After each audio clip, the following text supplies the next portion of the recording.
Sonshine Newsblast.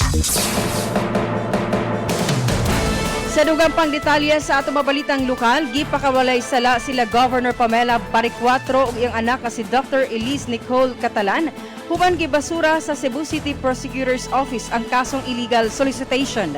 Batok kanila nga gisangat sa DSWD Region 7 tungod sa kakuwang sa ebidensya.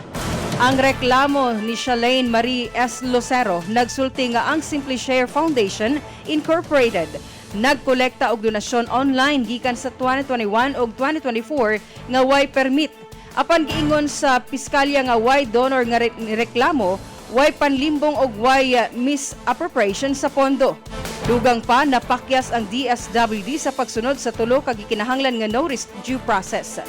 Gipadayag ni Baricuatro ang kalambuan atol sa iyang pagbisita sa Cebu Food Bank Foundation niadtong Martes, Marso 24 sa kasamtangang tuig.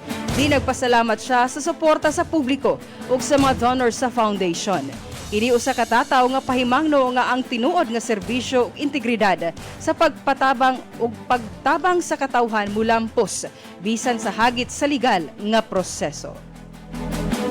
Sonshine Newsblast.